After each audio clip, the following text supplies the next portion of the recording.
Great. So, a warm welcome to everyone to our PCS forum on women called to the Catholic priesthood. I'm Bridget Mary Meehan, and I'm here with Mary Teresa Strack. Both of us, as most of you know, are co-founders of People's Catholic Seminary, a seminary without walls, founded for theological education, spiritual formation, and pastoral ministry development that is empowering, liberating, equal, and inclusive.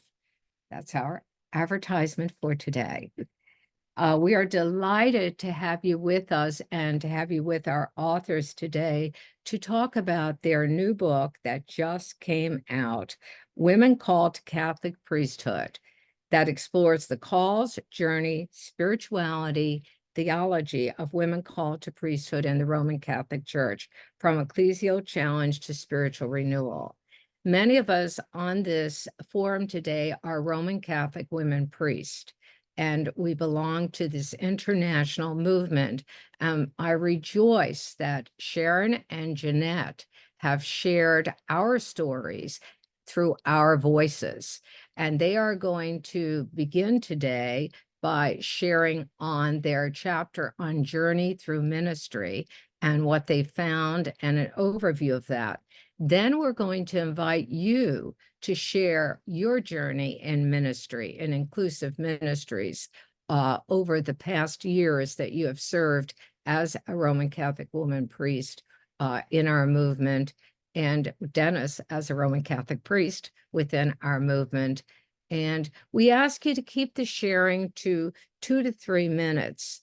Mary Teresa will give you a signal when your time is coming to a close.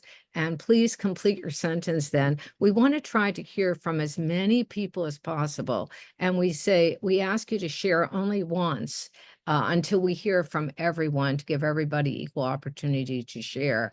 And once again, if you do not want to be on YouTube and in public, because this is going to be publicized for the world to see your stories of ministry, we ask you to remove your video and to make sure you remove your name so that it will not be publicized if that is your wish. But for everyone on camera, you will be seen and heard as you shared. And we are delighted to have your voices share. And we begin now with a moment of prayer. Let us take a breath and become aware of God's presence within and all around.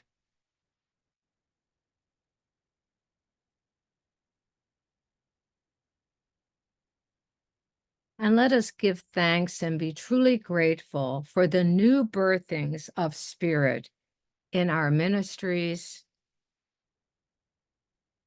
every single day.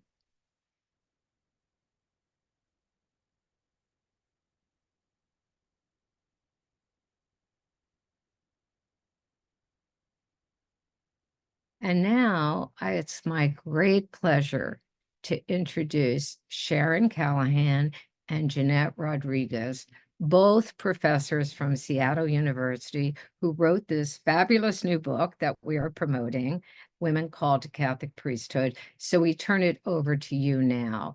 And we just want to let you know that our translators will be taking a little break further along in our program. So we'll give you a heads up when that comes, but they won't be taking it now. So Sharon and Jeanette, you are on. Thank you, Bridget Mary and Mary Teresa. Well, so first of all, let me just recapture. So last session, we heard the myriad ways that the divine speaks priestly callings. And it was such an honor and very moving, not only to record these experiences, but to hear your own stories last week. And as one of your women priests said, Diane Whelan, she said, I responded one step at a time, and that the path revealed itself as I stepped forward, right? Because up to this point, there is no path, right? We've created the path, right? Trusting in our God and really relying on the kindness of both friends and strangers, right? This chapter talks about the various education, the glass ceiling challenges. We use the metaphor of the labyrinth to describe the in and outs, the twists and turns that happen for many of the women. But ultimately, the bottom line is that the women are doing the work. And so we want to hear about that. We want to hear about you, your journey, and doing the work. All right? Sharon, I'll pass it on to you. So Jeanette and I did not talk about this ahead of time. And in fact, I was thinking we were talking about a different topic. So I'm catching up a little bit. I think because we heard so often, well, my journey's a lot like everybody else's. And then when they started talking, it was nothing like what we had heard before. It was a hard thing to try to frame this chapter because what we really saw was the unique path that each person traveled. And we admit our biases up front because for us, as we started out, we thought, well, what does excommunication have to do with anything? It seems like that's and we call it the concrete wall. There's a book that we refer to that looks at feminist journeys toward new realities through three lenses. One, you just can't get through it at all, concrete wall. Two, the glass ceiling, or I think it's Barbara Brown-Zimmerman talked about the stained glass ceiling. And I subsequently found out that Bridget Mary has a stained glass ceiling mug. I want to know where you got it. I want that mug. And then the third way, and that was for us a deeply spiritual way, and that is the way each person finds one step at a time. And that is the unfolding of the personal story. Now, within those personal stories, tons of things, lots of illness, death, significant obstacles for education.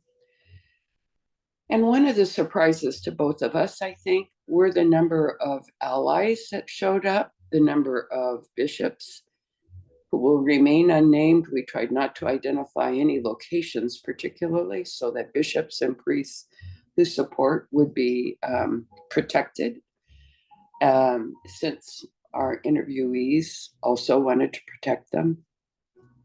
So given that, what was your labyrinthine journey?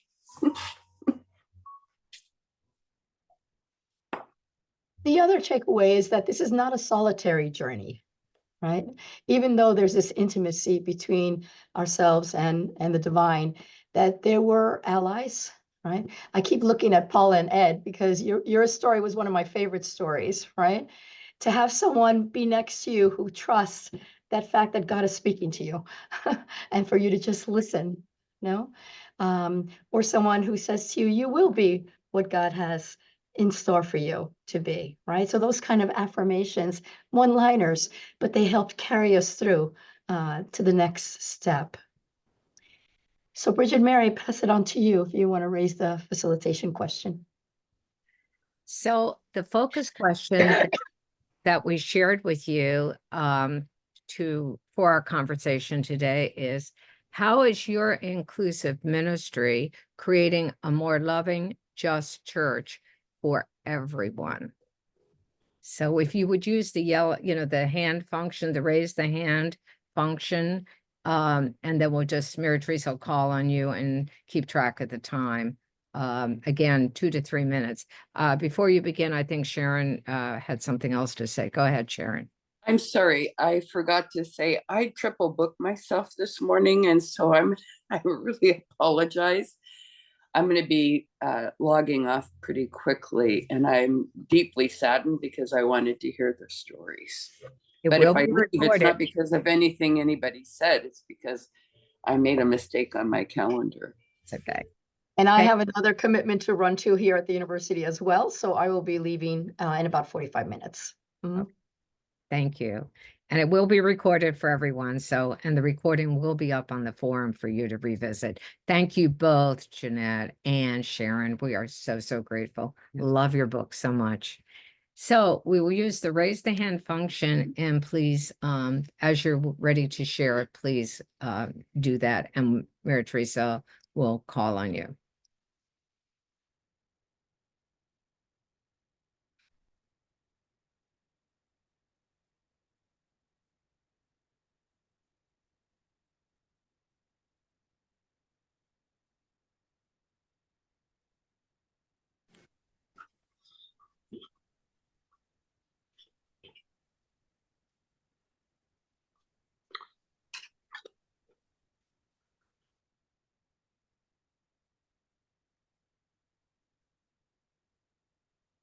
Yes, Wanda. Wanda, you need to unmute. I couldn't find the hand thingy. Um, Currently, we are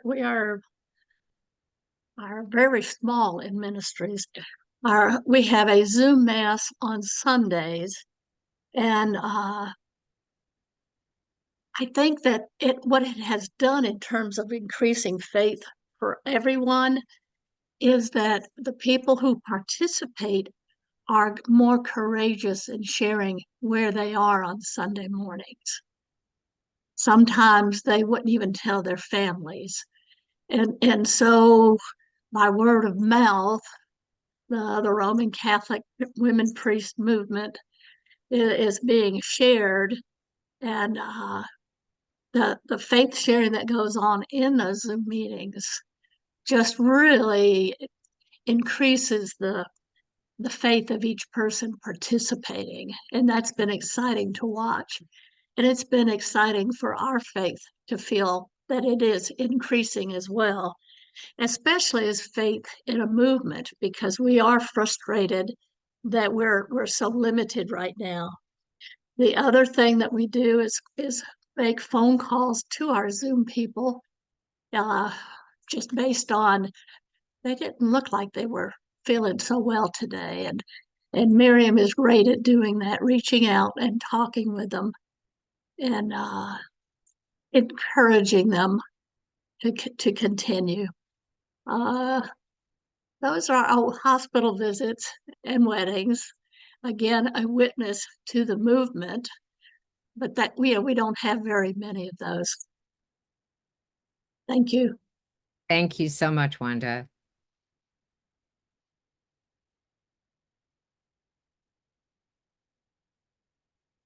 Teresa, please, you raised your hand.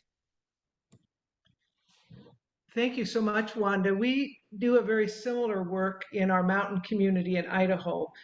We gather in person there, but since I'm away quite a bit of the time, I Zoom in for that service.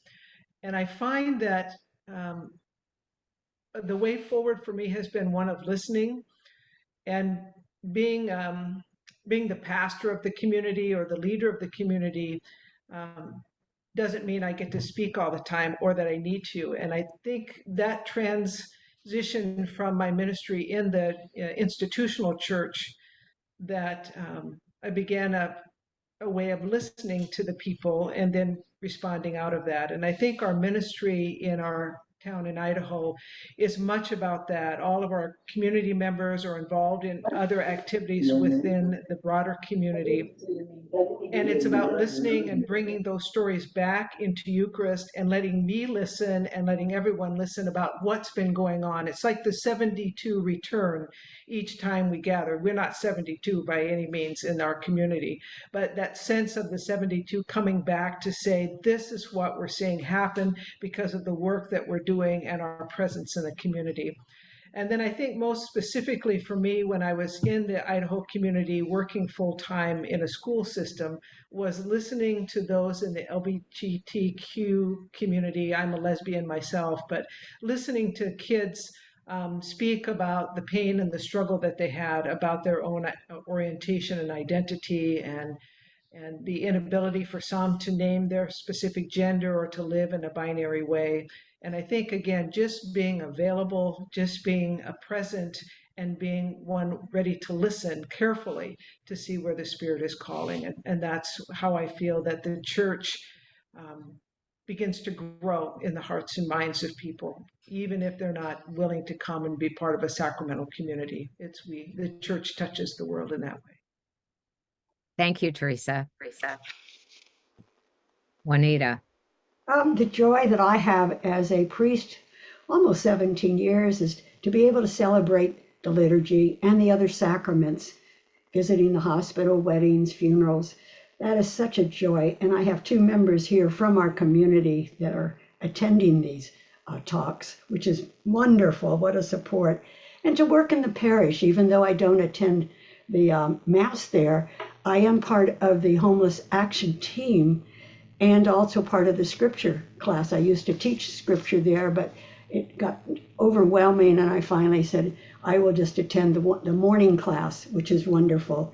But the Homeless Action Team is where we go out into the encampments, and the Magdala community is a real part of that, where they support it financially, where we can buy food, we can have people in the neighborhood drop off food or checks, and feed the people and bring clothes and listen to their stories and support them as much as we can. So that is just such a marvelous ministry for Penny and I and the Magdala community. And then I also belong to Future Church, and I've led many of their liturgies. They have just the opening of the word, but it's just to hear the stories. So many women have left the institutional church and are seeking home churches, Zoom churches, and that's what they're doing. So it's a great ministry, but one that I have just am supported by so many people in our community. Thank you. Thank you, Juanita. Belén from Spain.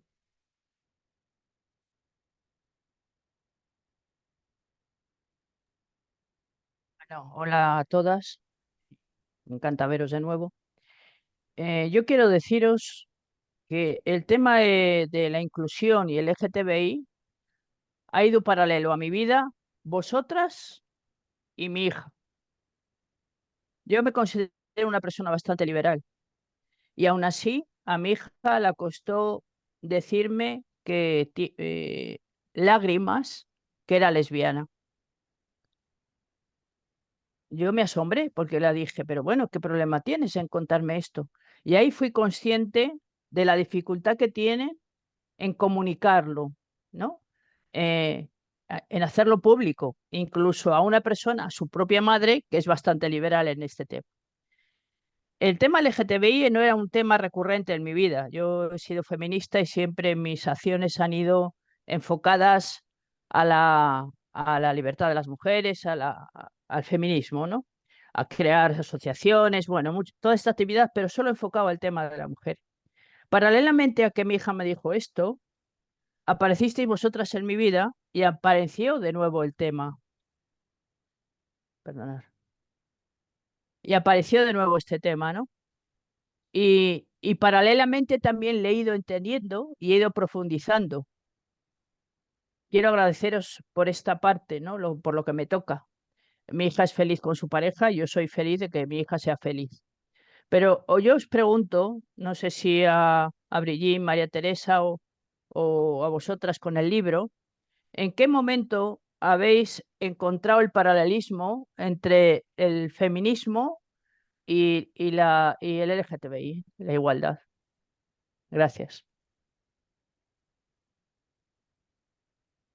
Thank you, Belén. And Katie, I believe you're next. I was ordained in 2010, and I'm a co-founder of ARCWP, and I serve as our archivist since 2011. While living in Florida, I facilitated and presided for a house church one time a month with about 10 members coming regularly. We all recited the words of consecration and homilies were shared. I administered the sacraments for members as this was a senior community, often anointing the sick. In 2021, I returned to Michigan, where I live in a majority Muslim city and minister for the healing of the systemic sin of racism. I hope I can do this. It doesn't look like I can. I attend and minister with the Jesuit parish located in the city of Detroit. It's Justice and Peace Committee. Presently, we're attending a 4-session program, Sacred Conversations on Race and Action. Our actions will include addressing acts and attitudes of racism within our own parishes. I also attend a monthly Conversations on Race started by Michigan librarians. I'm active with SURGE, which means Standing Up for Racial Justice, white women's organization that supports BIPOC organization and businesses within Detroit, and also Black Lives Matter. For spiritual nourishment, I attend a confidential monthly feminist liturgy in the Detroit area. I hold that each of us must be involved in building the community of ARCWP and our RCWP as a model for our worshiping communities. I served as the first vice president on our nonprofit and attend finance committee meetings. Thank you. Thank you, Katie. And Paula. Okay. I love presiding at liturgies as part of my ministry and including the people in the community in that prayer process. But one of the things that I absolutely love doing are anointings. I have had people ask me to attend and visit hospitals or in homes, people who are dying, people who want anointing. And my experience has been that people are afraid. They're afraid to die. They're afraid of a God that they learned about. And the joy of helping them see a God who is waiting for them, waiting with arms outstretched to say, "Come on home. I've been waiting for you," gives such joy to the people and to me. During the early years of COVID, very early time when no one was really going out and it was such a fearful thing, and so many people dying in the hospitals and the big trucks holding the bodies, etc. I had gotten a call from someone who wanted their beloved to be anointed. They had called some men priests who weren't going out, who wouldn't go out, and they contact and go see this person. And so they contacted me. And I told them I wasn't going to go out either. It was too dangerous of a time. However, I could, if they wished, I could meet with their beloved spouse on Zoom. And then I could anoint them on Zoom. And it was the first time I did that on Zoom. And it ended up being a very, the niece set up a camera for the person who was dying. It ended up, the hospice people were there. It ended up being a very powerful anointing. As a matter of fact, the hospice woman said, 10 years I've been with people who are dying, and I've never experienced anything so touching as this.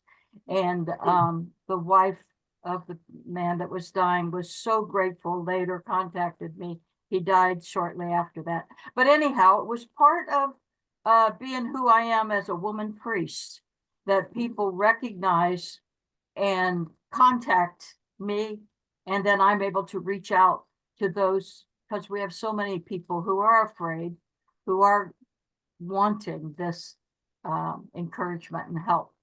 So that's part of what my ministry is. Thank you so much, Paula. Penny. Well, I think I talked a bit about ministry last week, so I'm kind of cheating. But first of all, I think the most primary ministry is the Magdala Catholic community that I've had the privilege of being a part of since 2012, I think, long before I was ordained or anything. But and what that does is it enriches me so much, because over the years the community opens up to one another, shares thoughts and spirituality and wisdom and insight. And it's also an enormously supportive group. And I'm always moved by how powerful that is. Early on, as I was still studying for the priesthood and through my diaconate, and up until actually 2020, we were involved in a lot of interfaith work. And a lot of it was sparked by the election that occurred in 2016 and the individual who became president. And there was a growing divisiveness. And so the interfaith activities in which I was able to participate was also, to me, a very important part of ministry. And I think that kind of fell apart because we couldn't get together again. We also belonged to an interfaith group of clergy, of all women clergy. It was a women's clergy group who met for lunch. And unfortunately, they're doing it at the same time that we're out and serving the homeless community in San Jose. So, you know, when things change, because eventually the city is going to kick all of those unhoused people away from where they are now. And so perhaps when we find a new location or where they're going, we'll be able to follow them, and maybe on a different day. I would like to get back in touch, because I think interfaith work and this building of bridges and connections is so important. That was the work of Jesus, the building of connections. That's whole part of the gospel. And the final thing that I've been more aware of, I love that what Diane Whalen had shared, this business about the journey unfolds as you move forward.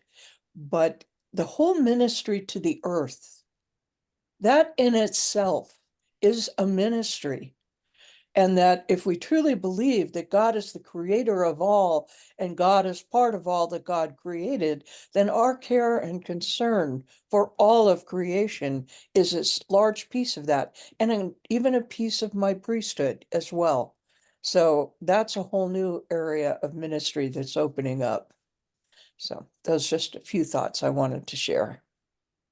Thank you so much, Penny. Mary Eileen. Yes, thank you. So nice to see everybody here today. I have to respond that this is not for everyone. I mean, we can form communities of thinking, we're forming them, mind you, but we can bring them together, but not everybody will want to accept the invitation. I belong to the community of St. Bridget here in Brecksville, Ohio, and it's a member-led community. It's run by a leadership team, no ordained representatives in that team. Okay, they serve the community. We serve the ordained members serve this community. We were called by them and affirmed by them to serve them. We celebrate, we administer sacraments, that's true, but how do we do that? By presenting the encounter with the sacraments within a theology of blessing. Therefore, we are guiding them along and relinquishing the atonement theology that has been within them in the Catholic experience. It gives them, I have faith in them, the members, to envision a community of equality and justice. I remember when Christine Meyer-Lumitzberger shared her vision with me. Never forget your diaconate heart. Be of service in empowering others to lead, raise them up, raise their gifts and talents up for the sake of the community. And if we can do that, then their gifts and talents become the ministry of the community. I know in our particular community, we have what we call DreamWorks. And what it is a person who has been trained in this ministry to show people the spiritual significance of their dreams. Now, this is her special gift to the community. That's one of our ministries. Somebody else is very good in education, so she established a mantle of wisdom ministry. And, excuse me. She presents every month or so another segment of what people can learn, and she puts it out there. Excuse me. So all I want to say is we are the servants of the great people of God who now have a voice and a vision. And if we can help create that for them, then they will be ordained in their own right. It's, you know, who's called to that order of ministry. They present it, they develop it, they believe in it, and they share it. And that's how the community of St. Bridget is growing and expanding. And some people that come on here for the first time, if they don't stay with us for a couple weeks, you know, they just lose it. They just don't understand it because they haven't given themselves a chance to open up and realize it. And yes, Zoom is a wonderful way to do pastoral ministry. Do it all the time. So thank you for your time. Thank you, Mary, very much. Suzanne. Well, I think mine's going to be in certain parts here. In 2006, I was ordained a deacon, but I had also been an associate with a religious group of women called the Society of the Holy Child Jesus, who couldn't handle it, sent me a letter saying, our founders found God. We hope you too will find God. And so, you know, I was cut out of that. However, now they let me come back on the property and talk to the old nuns and show videos and pink smoke over the Vatican and a few other things. So I kind of see some of my ministry to those sisters in Philadelphia. At that same time, I was also doing communion services for St. Clare's Parish here in Portland. So for 3.5 years, I operated within the parish. The priest knew who I was, ignored it, until he left, and then I got cut out with a phone call on a Friday night. I also had been doing ministry in the women's prison from the parish, but they knew I was Roman Catholic woman deacon on the way to priesthood. I also do chaplaincy in a hospital, a non-denominational hospital, and see the non-Catholics pretty much. Sometimes I come out who I am to the Catholics, but that may get you in trouble sometimes. So it's not the smartest move. And many of you know I have a community at Markham House, which is an assisted living place, very ecumenical. The Jewish woman's there saying, blessed be God too. They're all singing Jesus, the hymns, you name it. So we're very ecumenical, and that's a wonderful little group. Last night I was on the Interfaith Book Club for Philadelphia, and interesting, the Baha'i woman clapped again and said, oh, we're so proud of you. And so I see a lot of my ministry as outreach. You know, everybody knows I started out in administration. Patricia Friesen kind of commissioned me to be an administrator. Once an administrator, even though you're ordained a bishop, always an administrator in some form. You don't lose all those skills. So I see a lot of what I do as outreach. In other words, if I'm in Home Depot, I might talk to the man, and pretty soon we know he knows we've got a women priest movement. So, and that just happened not too long ago.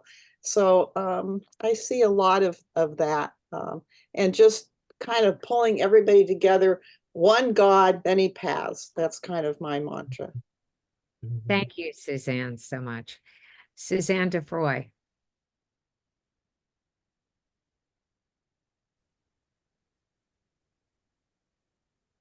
Suzanne, you have to unmute.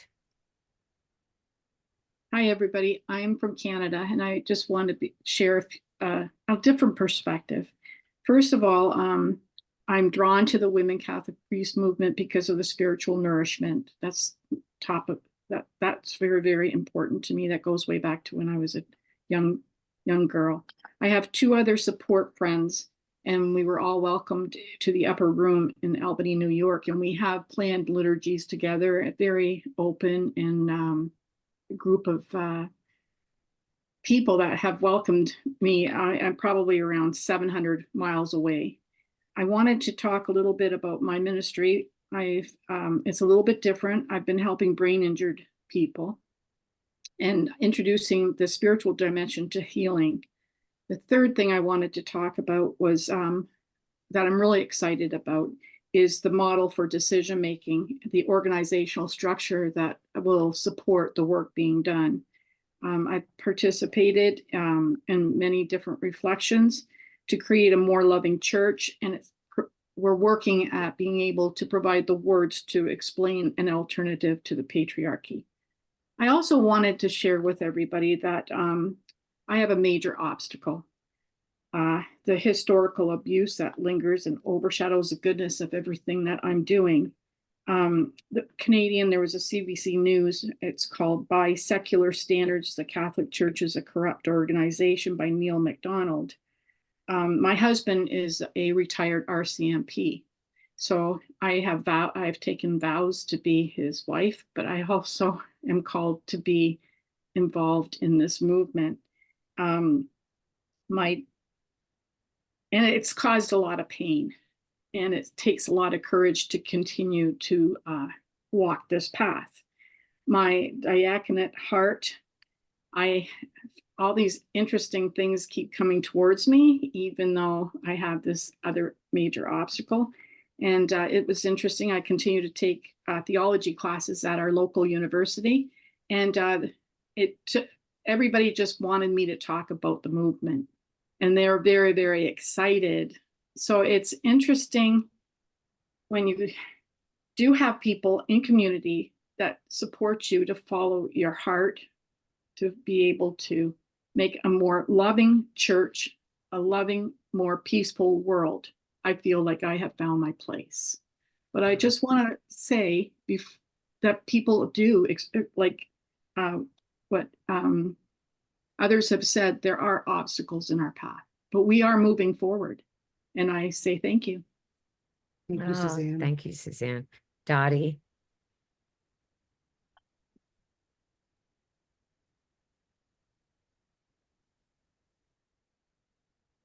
Dottie, you need to unmute. Having a little problem with the clicker.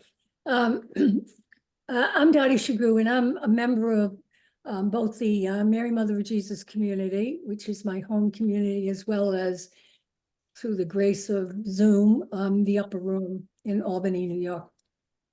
I was thinking as the question was raised, one of the very first experiences I had after I was ordained, and I was in a rehab center after having been in the hospital. And I'm one of those people who, every chance I get, I say I'm a Roman Catholic woman priest.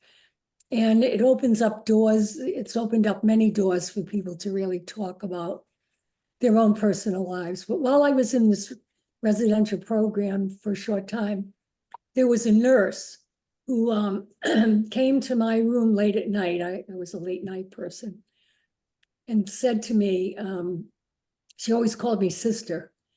Sister, would you hear my confession? I said, well, I will hear what's in your heart that's really you're struggling with. But I want you to know it's really the divine that hears your confession. And I'm just an instrument for you to work that out. And the thing that she wanted to tell me was, and she cried, she sobbed, was that she took care of her mother. And she took care of her for a number of years, and she was very sick. And one night she fell asleep, and that's when her mother died. And she felt so much guilt because she wasn't awake and with her mother, talking to her in those last moments. Now, here's a woman that took care of her mother for years, and she was a Roman Catholic. She had that fear of mortal sin because her idea was she didn't live the ministry. she didn't do what she should have done for her mother in the end. All because she was raised in a very institutional, negative self church.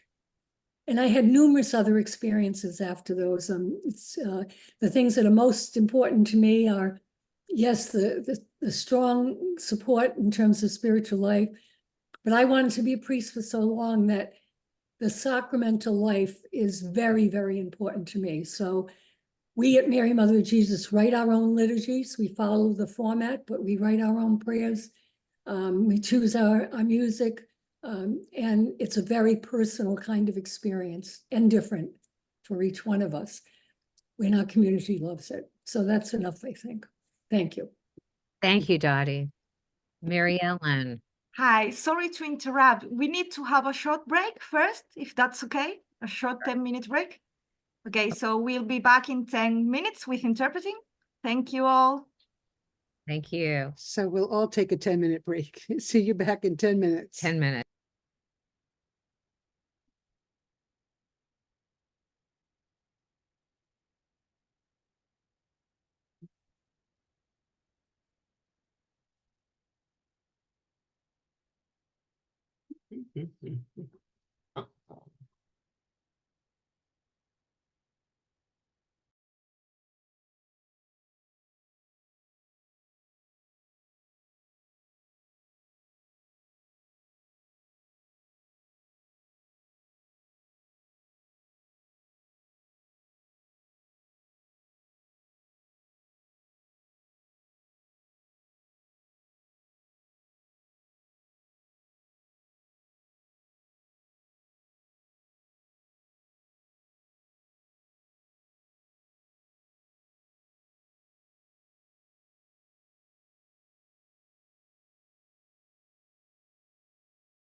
I don't know if we can talk, but Mary Kay, I'm glad to see you after having communicated with you by email with that waiver form and all those things. It's good to see your face.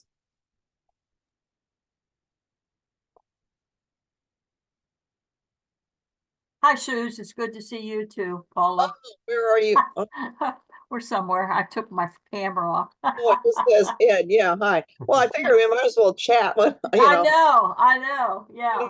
Run to the bathroom. We're okay. Yeah, Oh, hi, Ed. goodness. Hi. Mary Ellen Robertson, there you are up there in my corner screen. Yes, I'm glad to see you, Mary Ellen. You have to unmute, Mary Ellen, to talk. Oh, there you go. Hi, Mary Ellen. It's so good to see you. I'm trying to unmute here. Oh, You're unmuted. You're unmuted. Yeah, yeah. How's your other half? How's he doing? oh, well, somebody Ask talked her about Maria. for many years, and that's continuing what we do here. My husband has How's Bob? Yeah. John. John. I mean, John. That's okay. He's doing, each 6 months that we notice a change, he's continued to change, but he's happy, we got him on Resperdone, and it's really every night he tells me he's so happy to have a priest in the house, and I'm the best wife and the best mother, and we have the best 3 kids. It doesn't matter kids aren't talking to each other, but we have the best. That's wonderful. That's wonderful, isn't it? Yeah. Yeah. Suzanne, I'm sorry. Go ahead, Paula. I wanted to ask Suzanne how Maria Eitz is. I called her, but I didn't even know if she's capable. Yeah, I don't know for sure. I talked to the other Suzanne not too long ago, and she had been up there, and stayed with her. I don't know for sure. Okay, I just wonder if you knew any more than I did. I would love to talk to her, but I don't even know if she's capable of doing that. Yeah, I don't know that for sure. I got the idea that it's more severe, but her house is treacherous because it's very steep, but I guess they put a chair in or something. Oh, okay. It's right there in Okay. San Francisco, and it's Yeah, I know. years ago. Yeah. Yeah, right by the bridge. I know. I'm glad you mentioned that. I'll try to do some checking on that guy. Okay. Yeah, that'd be great. I didn't know who to ask, but yeah, good. I'm sorry to interrupt you, Mary or Ellen. What were you Well, saying? That's all right. I don't remember what I was saying, but You're talking a little bit about John. Yeah, talking about John. And, we've had 2 trips that as soon as I announced to the kids I wasn't going to travel except to Florida and Michigan and back, Yeah. it seems like ever since I announced that, we've had a couple trips a year. So, December, we went to see our great grandbaby, which was really a joy. And then we just got back from a 5-day trip to the Nassau, where my brother has a house and my brother, as John kept saying, this is how the other half lives. Yeah, I think it's probably about 1% of the people that live that way. Right. But I'm glad to enjoy my brother's toys and his mansion. And if I ever need to run away, that's where I'm going to run to, because I'm so glad. I'm so glad for you. Some of my family went shopping, but I was just so immersed in the surroundings of this house and this mansion and the people that took care of it, the people that worked for him. And, I just never, there's a lot of things about my brother I could say, but we were real close growing up. But, as he became rich and famous, he became very distant. This is the brother that's been married 6 times. Oh, and that's a lot. Yeah, that is. Mary Ellen, before you go any further, those of you that came back from your restroom break or eating or whatever, some of us reconnected with Mary Ellen over here in the one screen Robertson, who was one of the original USA, before even ARCWP got involved, person. So kind of reconnecting. So Miriam, especially, I wanted you to know who we were, or Wanda, I mean, who we were talking to. So well, and I know Wanda because we used to, when we were traveling more, we used to go up to Wanda's community because this pastor needed a pastor, so that's a word I've kind of used as a pastor, Pastor. That's good. And when I share, I think the word is surprise. That's my main theme of my life. So So Mary Ellen, you used to visit me.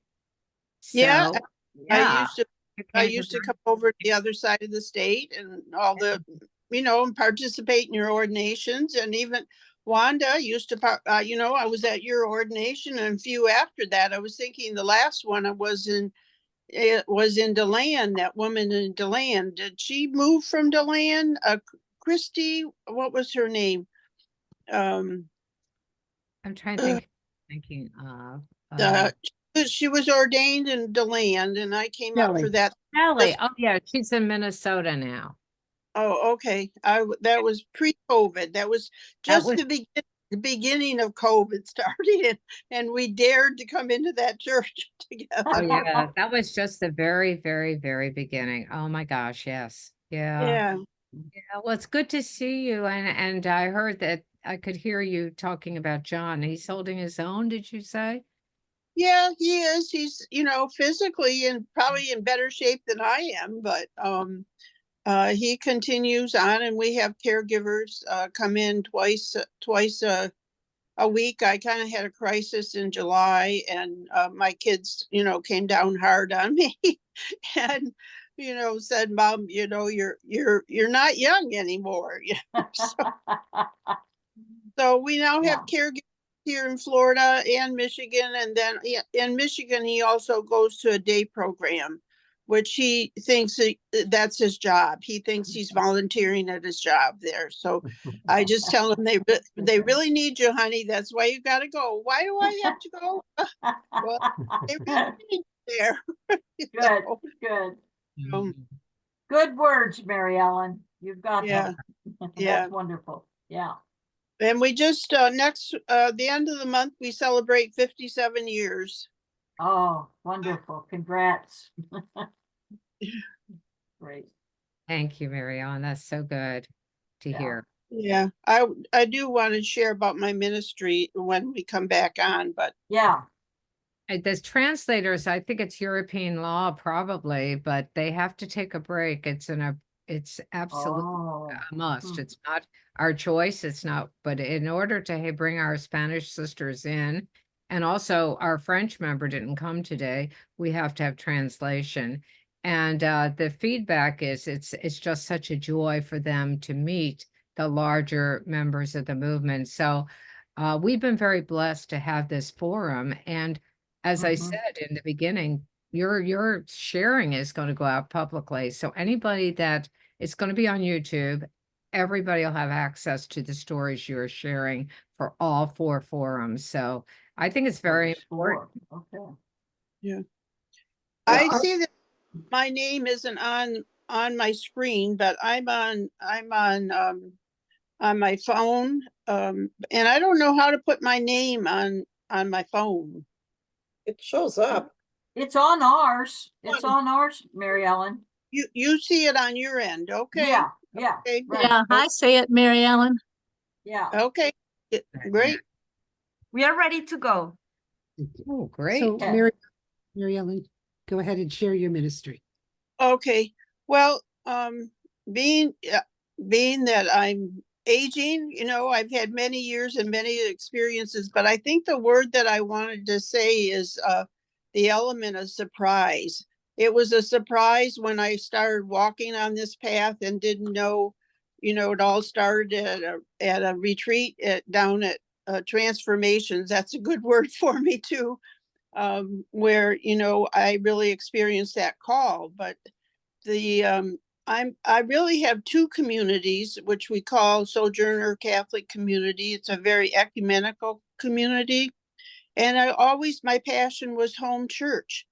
But then God decided in my 80s to surprise me about something else, and so I ended up having a woman last year come who was an active Unity Church pastor, and her friend who was a retired Unity pastor. So we have the Presbyterians and the Unity and the Catholics. I think John and I are the only Catholics in the group, and we continue to have liturgy. And we were doing last year. My friend who I taught her how to have a music ministry, who played the guitar for us. She came and offered her home, so we moved to her home, which was like a little chapel. And but then this year that all changed, and I thought, well, where are we going to go? And here, me, who never wanted to be out in the public forum, I'm now at 81, pastoring a community at the Unity Church, and we have space at the Unity Church. And I thought the name of it is called Unity Spiritual Renewal Center. And I thought, that's everything I am about. It's really is as a spiritual director and as a liturgist, and my gift of creativity just flows with everything. That's why I love doing weddings, because every wedding's different. I just love having the opportunity to do weddings the way people want their weddings done, not by some simple format. So I really enjoyed that. It's really about the power of presence for me wherever I am, whether I'm in Michigan or in Florida. And even if people don't agree with what I'm doing, they still look at me as the pastor. They're still running to me and asking me weird Bible questions that I usually can't answer. I have to go back to the internet and look some of it up, But, so even what I call the Catholic police, who do not agree with what I do, they still turn to me as a, a pastor, I guess. That's the word I like, that wherever I am the pastor of the people. And so here I am at 81, starting a new adventure. So God's you. always sending a surprise. Thank you, Mary Ellen.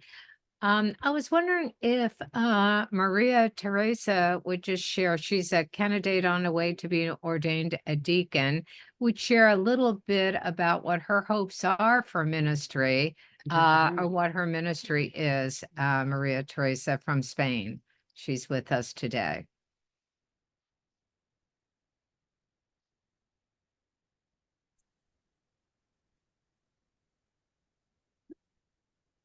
Este es mi ministerio, llevar el evangelio.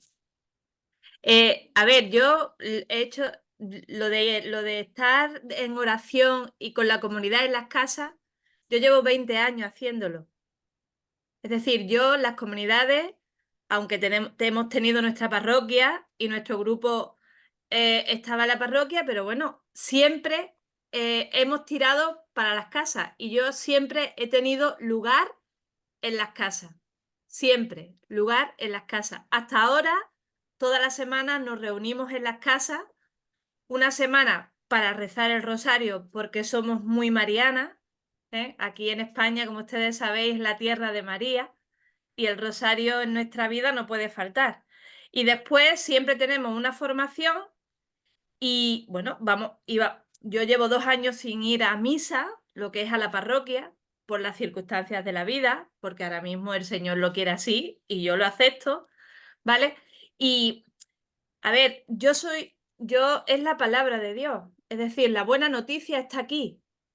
Entonces eso es lo que transmitimos en la comunidad, en los que nos reunimos. Por ejemplo, en la peregrinación que nosotros hacemos todos los años a Fátima, van 120 personas, pero 120 personas de toda clase, con fe, sin fe, en búsqueda, en camino, y nosotros lo único que le decimos es lo que yo mismo me digo a mí. Si yo estoy en camino, yo soy una mujer como la hemorroísa, enferma, que ha vendido todo lo que tiene, que ha puesto todo al servicio de la iglesia y ahora se encuentra sin nada. Se encuentra sin nada. Sola, abandonada, bueno, sin nada. Es decir, el pastor, en vez de cogerme en los hombros, lo que ha hecho es, a lo mejor sería porque pesó mucho, me ha tirado por el barranco. Entonces no quiero que nadie se sienta así. Entonces la comunidad lo que hace es intentar llevar esa misericordia, que ahora mismo lo tengo que hacer en base a lo que hemos hecho siempre, que es reunirnos, la palabra, el rosario, después siempre decir que las cosas no pueden quedar en casa, tienen que salir en nuestro trabajo, con nuestros amigos, en nuestro ambiente. Eso es lo que solemos hacer con el grupo. Y como decía una de las hermanas nuestras, con el canto. Yo soy mi amante de cantar y de tocar y de evangelizar con el canto. Y bueno, con muchas ganas de que llegue octubre, para dar ese paso que me habéis dado la oportunidad en la comunidad, que me habéis dado la oportunidad de poder hacerlo, ¿vale? Con la ayuda de Dios y con la ayuda de la Virgen, pues adelante. Y cuando ya, si Dios quiere, que no sé cuándo Dios querrá, cuando sea presbítera, pues haré los servicios que mediante usted me permitís a mí como presbítera, pues intentaré buscar a las almas como Cristo me busca a mí todos los días. Esa es la cuestión. Y que me alegro de conoceros, aunque sea por aquí por la pantalla. Gracias. Thank you. Thank you, Maria Teresa. I know that others here have not had the opportunity yet to share, and I want to open up to anybody who has not shared yet that would like to share your story of the blessings of your ministry in our movement.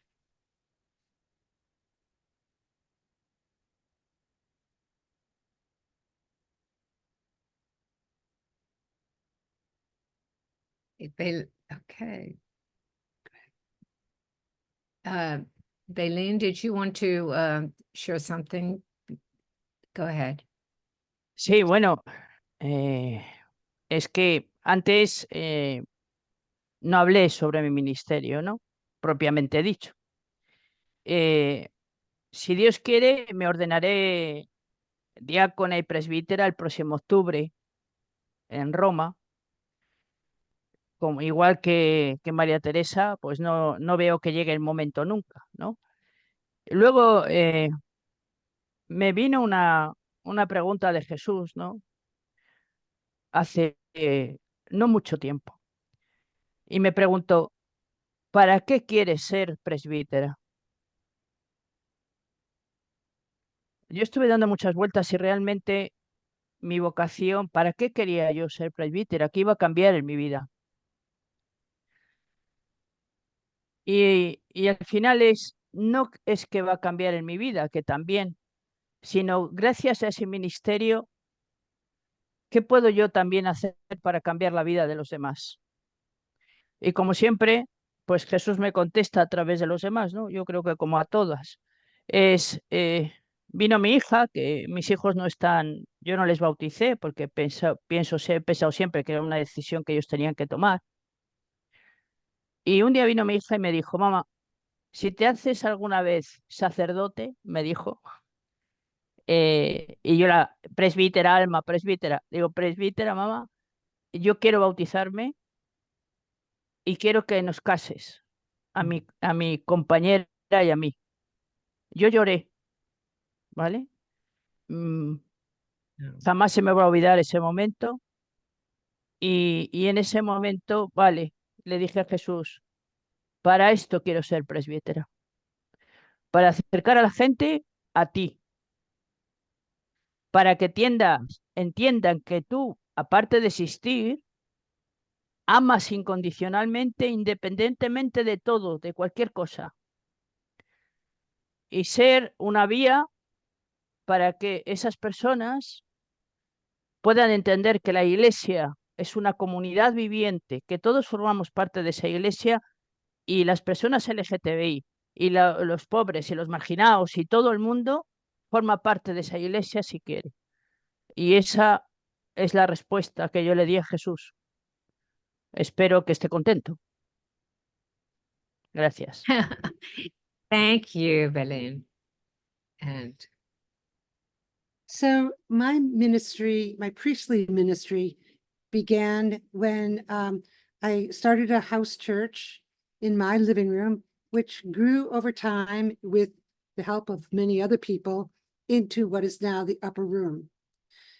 But when I was approached early in my ministry for sacraments such as baptism, and also in the upper room, the early days of the upper room, creating Eucharistic prayers that are based on the theology of blessing was so important to me because it was one of the reasons why I walked out of the church that I was going to, that there was just such a mismatch between what I was hearing and what I was believing. And it started way back in the early 80s when I read Matthew Fox's book, Original Blessing. And I said, that's where I stand. But I wasn't hearing that in the churches. So when I began my ministry as a priest and I was approached to participate with a family in the sacrament of baptism, I looked at the rite and I said, I have got to rewrite the words because it has to reflect what I believe in a theology of blessing. So that started then looking at all the different rites and then starting to rework them so that they were in sync with what I believed. But I do think that was a very important ministry for me when I began my priestly ministry.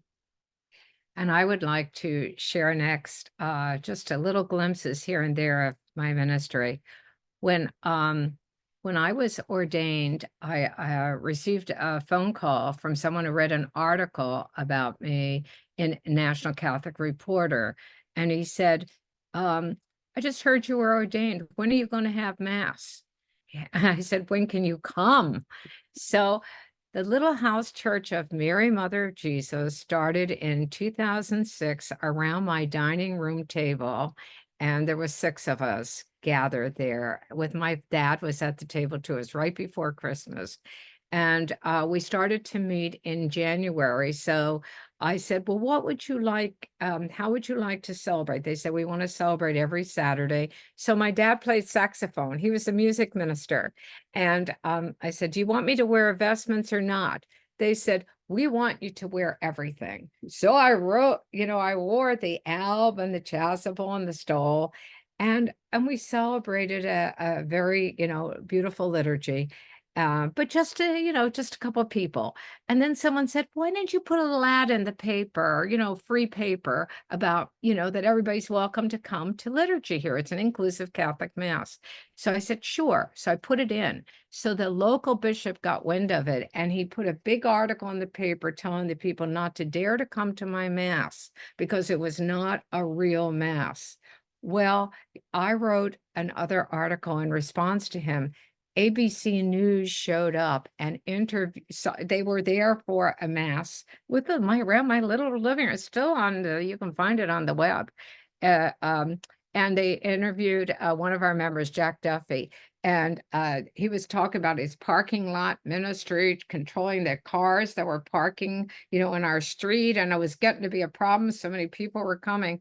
Well, because after the bishop did this, everybody wanted to come to my little house church. We had to move and start a bigger and actually rent space in a large church.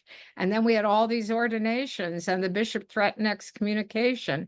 So when he threatened excommunication, with Katie will remember this, it was around her and Dina's time of being ordained.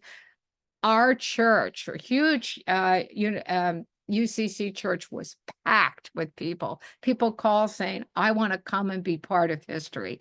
So I think our local bishop learned that, the more he opposed, the more we grew. And that was Mary, Mother of Jesus. That was the beginning of my story. The joy of my life is pastoral ministry, baptizing people's grandchildren on the lanais here in our little mobile homes, doing weddings on the beaches here. There are no limits for us. We can just minister and be Christ and bring that love to whomever and know that we're one community and one partnership. And now we have all these women priests in all these communities, and Mary, Mother of Jesus co-partners with the people. They co-preside. They say the Eucharistic prayer. We all celebrate the liturgy like Mary, Eileen, and Katie were saying. So enough about me and my ministry, but I just wanted to put that little bit in there for you. So, okay, anyone else who has not shared yet that wants to share before we do seconds? Maria Teresa. Okay, Maria Teresa has something else to say. So, okay, great. Maria Teresa. Un segundo nada más, ¿vale? También se me ha olvidado deciros que, a ver, los grupos que tenemos en las casas son de personas que van a la Eucaristía todos los días aquí a la parroquia. Claro, yo sé que cuando esto se sepa, ¿vale? Pues habrá mucha gente que dejará de venir a lo que nosotros estamos haciendo, porque es verdad que aquí lo que diga un sacerdote o diga el obispo va a misa, ¿vale? Entonces, si Dios quiere, y esto lo he hablado con Cristina, ¿vale? Si Dios quiere, el mes que viene, sobre el día 21 o el día 20 de mayo, hemos decidido unas 7, 8 personas empezar a caminar como, es decir, queremos pertenecer a la asociación, ¿vale? Y empezar este camino, ¿vale? De mi diaconado y después de mi presbiterio, ya con la comunidad formada, ¿vale? Ya a partir de ahí nos pondremos de acuerdo en cómo queremos que camine la comunidad y qué quiere hacer la comunidad. Es verdad que más adelante nos daremos a conocer, no así a platillo, pero sí es verdad que yo haré todo lo posible porque os conozcan, aunque me corten la cabeza, ¿vale? Y yo sé que las personas que van a empezar a caminar en esta comunidad, sé que también están por la labor de que conozca, por ejemplo, de que se conozca aquí en España que hay mujeres que son presbíteras, ¿vale? Y también que hay mujeres y hombres que quieren luchar por una cosa que se llama igualdad, que ya Yo a veces me parece un poco absurdo que luchemos cuando el Señor nos ha hecho iguales a todos. ¿Vale? Así que sí os pediría que rezarais por esta comunidad que comienza dentro de un mes, ¿vale? Como comunidad que quiere unirse a este camino que todas vosotras tenéis, ¿vale? Que lo tengáis presente, porque es muy difícil. Yo sé que para vosotros es muy difícil, para mí lo va a ser mucho, porque ya os digo, yo soy una persona que he estado muy unida a la iglesia, mucho, mucho, mucho, no os podéis imaginar cuánto, toda mi vida. Y bueno, entiendo que yo creo que siempre lo difícil, Dios lo hace fácil, porque quien está conmigo no está contra mí. Y yo, como no estoy contra Jesús, creo que valdrá la pena hacer este camino con vosotros. Mando un beso. Thank you. Thank you, Maria Teresa. We are with you. Okay, Dennis, you're up next. Yes, thank you. Wanted to wait till the end so women would be able to voice their experience. If I didn't get a chance, that would be fine. As I was listening to everyone, it really made me think about the fact that all of us were living our priestly ministry long before we got ordained. We just weren't allowed to be recognized for that. And I'm very thankful to Mary Teresa, especially, who 6 months into the beginning of the upper room asked me if I ever wanted to be ordained. And I told her since the age of 8, I had wanted to be ordained. And I said, but I'm a married man and church won't do that. And she said, well, we will. Oh, my appreciation. In terms of my ministry, since being ordained, two things. One is in terms of the sacramental life of the church. It has been a real blessing for me in terms of being able to offer sacraments to many people, but especially my family members. The sacrament of anointing, I was able to anoint my mom before she passed. I was able to anoint my brother before he passed away. And then I was able to anoint other people who families called me to come and anoint. And one of the things I always did in those moments was to have the family do the anointing along with me. I had no magic powers. I had nothing special. And as a matter of fact, the family had more to offer in terms of the love and the life that they lived with that person. So they said the prayers along with me as we all anointed with oil. Person went. I was able to marry my daughter. I was able to baptize my granddaughter. Just so many blessings in that way. Then in terms of the upper room, you've heard from a number of people who belong to that, but the ability to break open the word and break bread together with the community.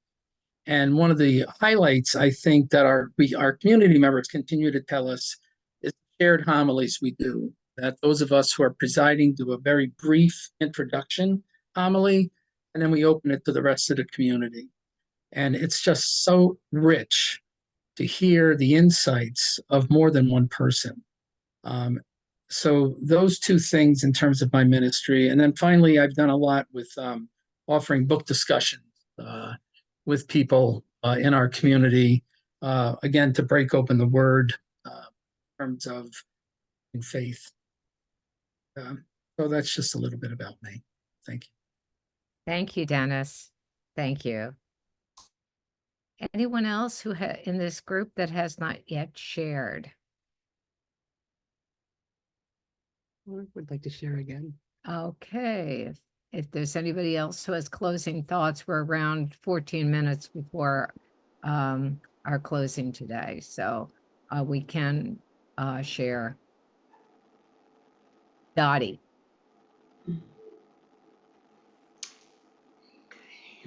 I just wanted to share a little bit more. It was important for me to focus on that sacrament of reconciliation with this woman and how happy she was afterwards. But I've had the privilege of doing lots of baptisms and marriages. I worked in a hospital. I didn't actually work there. I was a volunteer. I was the chaplain. Many of the male priests wouldn't wouldn't come out in the middle of the night to do the sacrament of anointing. And I'd go out anytime because it was so important to me, that sacramental life. So I think that the blessings keep coming and new things keep presenting themselves. And that's part of what's so exciting. Thanks. Thank you, Dottie. Juanita. One of the things I forgot to mention is Suzanne Teal and I have been out handing out information about who we are to everybody, going to conferences, standing out at LA Congress where there's 40,000 people attending. And at the beginning of that, when we did that years ago, when we started, we were just so many people yelling at us that this will never happen, this will never happen. Yet we held our banner in silence, ordained women, and we, everywhere I go, I carry business cards, I carry the booklet that we have. I'm at the Villa Maria, giving out our booklet and business cards there, just because people say we never knew you existed. We've never heard about women priests. And I think it's important to get that information out, even to libraries, and put up a thing at grocery stores, or your dry cleaner, or wherever you go. Just let them know we exist. Thank you, Juanita. Suzanne.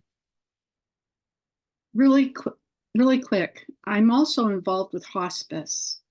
And I was told by the manager of hospice, she opened up her hands and she just loves me to bits.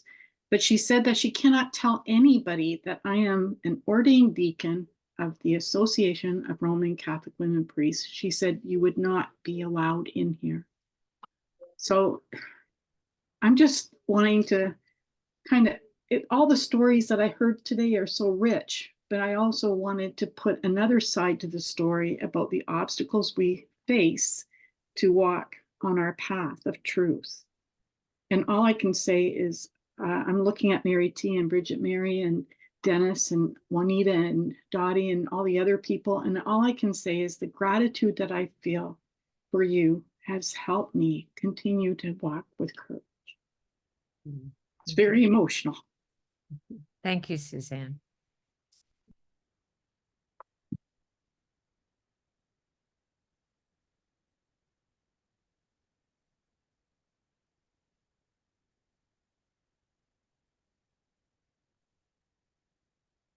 Anyone else? I didn't raise my hand, but I wanted to echo, Juanita, what you're saying. And the other Suzanne, I hear you. I mean, it could have been more painful when I was an associate and very active, and to be cut off, it is very painful when things like that happen. It wasn't a job, but on the other hand, a whole nother life kind of emerges that you don't have any idea what it's really going to be like. So you just have to have some faith that there'll be some great things that will take its place. And, eventually some of those people, I talk again about this group of nuns, changed. I mean, now they're welcoming and they're wanting to hear more about the movement. One will call, oh, the bishop's here, kind of thing. So you're very surprised how sometimes people do sort of change.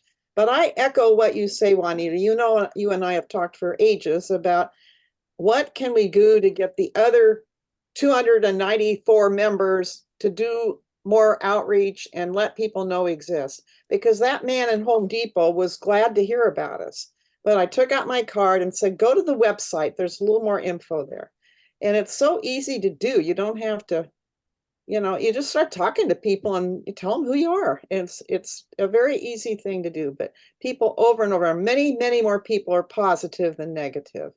I think we've thousands of people, Juanita, Amen. Thank you, Suzanne. Dennis. Word out. Get the word out. Amen. Yeah, I just want to also echo that, it happens in on most, not necessarily unusual places, but places you weren't expecting it. So last week I was at a memorial service for a colleague that had worked with me at the College of St. Rose who passed away suddenly. And he was the community service director. So we had a memorial service at the college for him. And over 100 people showed up, and probably the majority of those were students whose lives he touched. And so I'm chatting with a student. She goes, "So what are you doing in retirement?" I said, "Well, I got ordained as a Roman Catholic woman priest." "Oh, what's that? What's that?" "Well, I think we're going to see her on Zoom on Sunday." And then one of the faculty members of the religious studies department, said, "How's your ministry going?" I said, "Oh, it's going great." She goes, "I can't go to the Catholic church. My son gets mad at me if I go to the Catholic church, but I think I want to check you out. So please send me the information." And I think we'll see Laura as well. So it's just, these little sidebar conversations sometimes that really make a difference in terms of just sharing who you are and what you're doing in your life. Thank you, Dennis. Teresa. A couple of times while I've been a Roman Catholic woman priest, I've had the fortune to find an institutional Catholic priest that's willing to get outside the box. And so one of those events happened at St. Leo's in Tacoma one year, a few years ago, when a friend of mine passed away who had been a member of that community. And a priest that I worked with formerly in the Seattle Archdiocese had left the priesthood and became a UCC priest. And then there was me. And then there was Father Steve, a Jesuit. And the three of us, we got together and we created this beautiful liturgy and did it at St. Leo's Church in a funeral. And we did everything together. And it was the most glorious thing. And the Catholics that came and were present there, when they came forward for communion, and Gary, an ex-priest, and myself were the ones giving out communion, were just weeping. And they couldn't believe that they were able to be a part of this. And then there was another time with the funeral of a friend in our mountain community where a visiting priest, a good friend of mine, was in. He said, "Let's just do it together, Teresa." Did it out at the cemetery. We did this beautiful memorial service there. So I encourage you, if you have those priests in your life, do something with them and watch what it does to the Catholic people who are just mostly beside themselves in joy that they are finally seeing what they've longed to see. And it won't be very frequent, but geez, if you find them, do it and just celebrate the moment. Thank you, Teresa.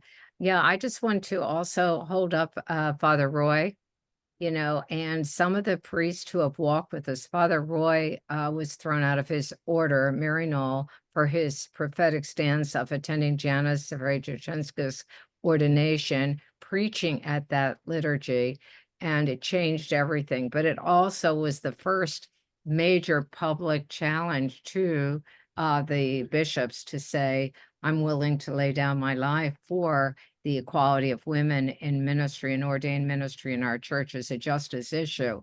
So he was one. And recently, one of our priests celebrated a mass at St. Clare's Monastery in Assisi with a priest, an active priest from her diocese.